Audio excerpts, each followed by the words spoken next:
With the toxic drug supply continuing to wreak havoc in BC, with a reported 11,000 people having lost their lives since the epidemic was declared 7 years ago, a new report by the First Nations Health Authority says that Indigenous people are losing their lives at an alarming rate. Dr. Nell Wyman is the acting Chief Medical Health Officer for the FNHA. So last year, 2022, as we released, was the worst year ever for First Nations people in BC in terms of deaths. We had 373 deaths due to toxic drugs and many more toxic drug poisoning events.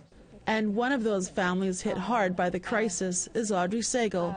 She lost her mother from a fentanyl overdose in 2017, and almost 2 years later to the day, her beloved older sister Maria also died of an accidental fentanyl overdose. She recalls the moment police showed up at her door on January the 29th, 2019. I can't figure out what's going on, and he says, "Audrey, it's Maria." I said, "Okay." He said, "We've come to tell you she's gone." And I said, because often she would experience a lot of shame, and if she ended up in a bad place or in a bad way, she was reluctant to call me. But we'd done a lot of work, and I told her, wherever you are, you call me, and I will always come and get you. I will always come and get you. And I said, well, where is she? Like, just tell me where she is. Tell her I'm on my way. I'll go right now. I'm on my way. Tell her I'm going to go get her. And they said, no, she's gone.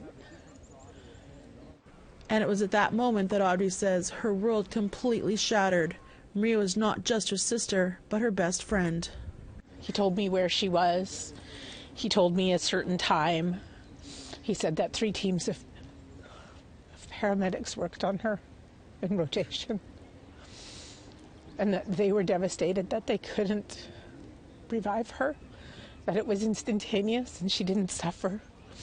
Research has shown that Indigenous women are 11 times more likely to die from toxic drugs than any other population. Dr. Wyman says they are currently establishing more treatment centers and community support for those on the front lines. Do not use alone if at all possible.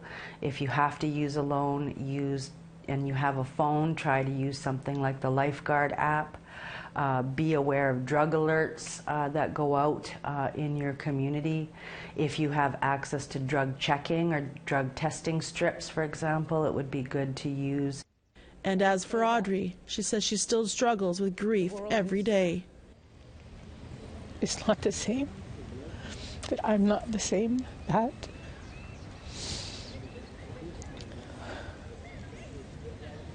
I don't even think I think in my language we must have had a word for a feeling that's greater than a heartbreak, but we don't have a word like that in English.